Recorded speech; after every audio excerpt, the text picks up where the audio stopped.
What is going on with my hair? Just took a walk in it's super windy outside and walking the dog. It's like a freaking windstorm here. So excuse me. But hey, I just wanted to come in today and talk about the Steam Deck 2. Steam Deck 2 rumors are heating up, just like the Switch 2 rumors are heating up. And yeah, I just wanted to take a moment and think about this and kind of just have a conversation about it because, you know, this news came out a few days ago, but I wanted to sit with it before I just rushed a video out. But I've been thinking a lot about it over the past few days, and I thought, all right, if I'm thinking a lot about it, I want to have a conversation about it, then it's time to release a video about the Steam Deck 2. So how many of you, first of all, let me know down below, how many of you use a Steam Deck? I totally admit that I was really against buying a Steam Deck, but I ended up buying the Steam Deck OLED, and I have to say, it has become one of my favorite devices now. Not only have I turned it into an emulation machine, I've got Emulation Station running on this thing. I just played to completion Luigi's Mansion, the first one, the GameCube version. I played that to completion. Now I'm playing Silent Hill 2 on the Steam Deck OLED, and I know it's not optimized for the deck. It's not perfect on the deck by any stretch of the imagination. The text looks a little, you know, hard to read in certain parts, and it does get a little choppy when you're in sort of forested areas and stuff, but I don't care. It's been amazing to be able to curl up in bed and play some Silent Hill 2 and scare the crap out of myself. It's been a totally enjoyable experience. Plus, I have the dock, so I can hook it up to my television and play it on my dock on my big screen OLED television. It's been really, really great. Plus, I was traveling. I was on an airline flight, and I played Silent Hill 2 for like 2 hours on this airline flight last week. Amazing. But anyway, that's not why we're here today to talk about the Steam Deck. We're talking about Steam Deck 2, and Valve just admitted in this interview with reviews.org their plans for the Steam Deck 2, and I wanted to have a conversation about it. I'm just going to read to you some quotes here from the team at Steam Deck and what they actually told reviews.org about their plans for the Steam Deck. So Steam Deck designer Lawrence Yang spoke to reviews.org and said that we're excited about the Steam Deck 2. We're excited about it. We're working on it. I don't think anyone for a second thought that there wasn't going to be a Steam Deck 2, but the fact that they're working on it, now we have confirmation from Valve that that's the case. But he told them specifically that Valve is in no rush to get this thing out there. In fact, saying specifically, we will wait for a chip that can provide a generational leap in compute power without sacrificing battery life. And he said, it's important to us, and we've tried to be really clear. We're not going to do the yearly cadence. We're not going to do a bump every year. There's no reason to do that. And honestly, from our perspective, he says, that's kind of not really fair to your customers to come out with something as so soon that's only incrementally better, he added. Boom. Of course, this set the internet on fire, but I just want to give you my thoughts on this.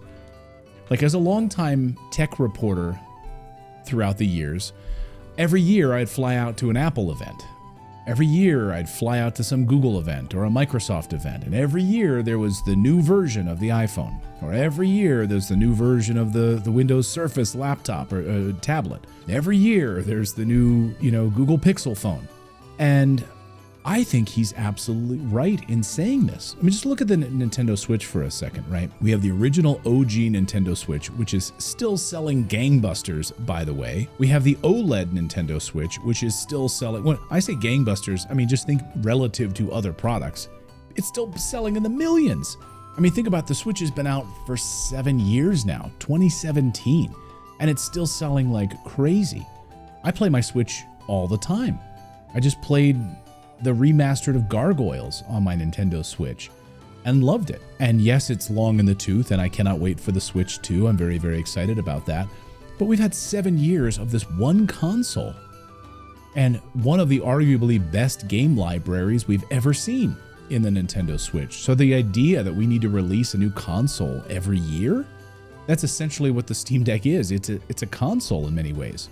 You're not putting cartridges in it, but it's acting like that.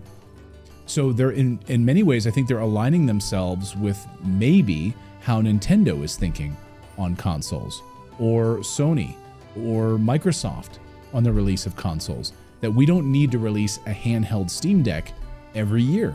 that we will wait till there's a reason to sell you a Steam Deck 2 with a generational leap in computing power that doesn't destroy the battery life. Sure, we can put better, faster chips in there right now, but then your Steam Deck will be on and turned on for 15 minutes before you need to plug it in. I mean, already it's, the battery runs down quickly on the Steam Deck at this point.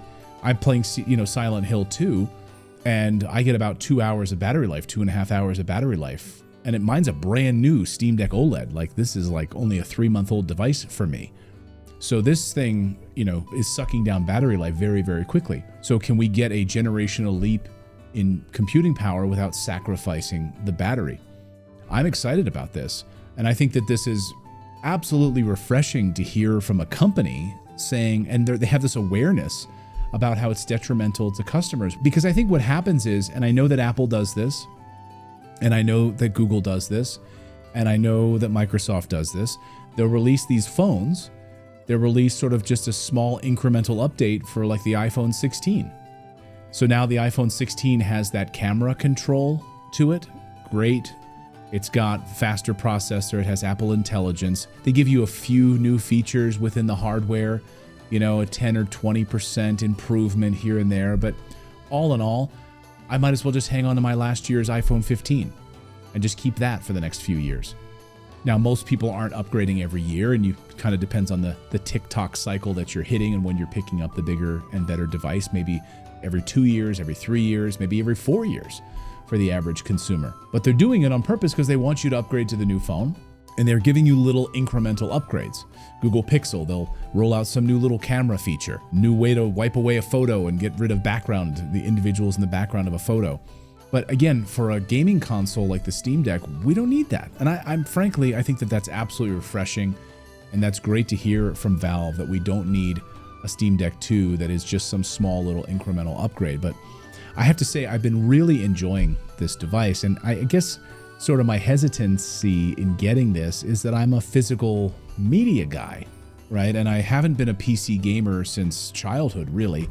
So for me, I love owning a cartridge. I love owning the disc, the physical media. And, I was really hesitant to get this. And I really thought, okay, at first, this is going to be my emulation machine. It's fantastic. That screen to be able to play SNES games or NES games or GameCube games or PSP games on here, games that you can't buy anymore anywhere else. I'm going to play it on this device. And it's been beautiful. And it's been just an absolute treat to play it on this device with Emulation Station and using these different emulators. But then it was sort of a gateway drug for me, because then I knew Silent Hill 2 came out and I was traveling and I didn't want to buy the PlayStation version because I wouldn't be able to play it remotely. Again, this is where Sony drops the ball with the PlayStation Portal. If the PlayStation had a Portal device where where it was actually stored on the actual device, where I could download it to the device and I could go into airplane mode and I could play my PlayStation Portal in the sky and have the game on the device and not have to be streaming it from my home PlayStation, which is what the PlayStation Portal currently does, then I would absolutely buy that as my device. In fact, I did a test. So I was traveling and then I was in the hotel and I brought the Steam Deck to play Silent Hill 2. And I also brought an iPad and a Bluetooth controller to the hotel. And the Wi-Fi was pretty good in this hotel. I mean, it was not bad.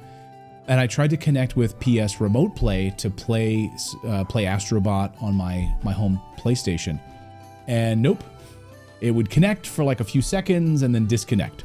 You cannot play Remote Play from your home PlayStation 5. You would need some crazy Wi-Fi connection. So nope, I couldn't do it. So therein is the problem, and Sony's totally dropped the ball on this. Perhaps they're working on that. Maybe we'll see a handheld PlayStation version soon where you can actually download it like the Steam Deck. I think they'd be crazy not to, because I would be all over that. Absolutely all over that if they could replicate that experience, like the DualSense experience. That's the thing with playing Silent Hill 2 on the PlayStation, which I'm not, but my friend is, and he was explaining to me that right in the controller, you're getting the great sound feedback of like the static of the radio and all of that really enhancing that experience in a way that you're just not getting on the Steam Deck. So I get it. There are definitely benefits to having that with the DualSense controller and all that. But yeah, I'm very excited. I've been really enjoying the Steam Deck. I was reluctant to get it. just because, again, I am a physical media person, and I'm not going to start buying all my games on Steam or anything else. But that's also the other big piece of this, right, is that Steam, after all, you know, they're not a game developer anymore. And it would be great to see Steam actually making Steam games and exclusive titles that would make it it would make it worthwhile for you to buy a Steam Deck, because there's exclusive titles that only Steam is releasing on the Steam Deck. Maybe we'll get back to that. Maybe we'll see that from Valve. That would be amazing. So in many ways, I think the Steam Deck is really probably a loss leader, I would think, in a lot of ways for Steam. From a hardware perspective, maybe they're breaking even on the costs of the hardware to produce and make these devices, whereas Nintendo actually makes money on their hardware. They're a hardware company, after all. And of course, they make money on software, but they are a hardware company, so Nintendo doesn't sell their Nintendo Switches at a loss. They're making money off of it, just like Apple is making money on their iPhones. They're not selling it at a loss just so you'll use their apps. But Valve, with the Steam Deck, of course, they have the Steam Store, and they're getting a cut of every game that they sell through the Steam Store. So it'll be really interesting to see. But I was excited about this news, and I thought about it for a couple of days, and I like the direction that the company is taking here, which is we're going to sit back, we're going to wait for the generational leap in compute power that doesn't sacrifice our battery life, that gives you a great experience on a next-generation Steam Deck, and this will be great for many, many years to come. I'll be playing a lot of emulation games on here. I'll be playing some PC games that aren't released physically in other places. Like I bought UFO 50. I haven't played that yet. I've got like Fields of Mysteria that I've downloaded and bought on the Steam Deck, but I haven't played those yet. So I'll get to those games that don't have physical releases. I'll pick them up here as well sometimes. So yeah, that's my thought on the Steam Deck 2. I'm excited about it, but I think this is a good direction for the company. Anyway, let me know, are you guys fans of the Steam Deck? And do you think that this is a good direction for Valve to kind of just wait till we get a good chip that won't sacrifice battery life and not have to make you shell out bucks every year to buy a new Steam Deck? I'm all in on that. Let me know your thoughts on that. And thanks guys for hanging out. Thanks for subscribing. I just want to come in and talk about this today. So if you enjoy these videos, if you enjoy just having some conversations here, they don't have to be highly produced and polished videos all of the time. I think that's the direct. I just want to say, can I just say this? I can say this. This is my show. You know, when you think about YouTube and how it started sort of in its infancy, YouTube started as YouTube, right? You're just going to get on there and just talk about life and what's going on in your life. And then we've gotten so polished and produced with videos and music and edits and all of these things that I think in many ways we get away from just having a conversation. And that's really what I want. I've always wanted to do on this channel specifically. So thank you for indulging me. Let's just have a conversation. I appreciate you subscribing to the channel, and not to be all sanctimonious or anything like that, but I think it'd be great to get back to like a YouTube that has, you know, just this kind of intimacy about it. Anyway, that's my thoughts for today. Thanks for indulging me. We'll see you soon.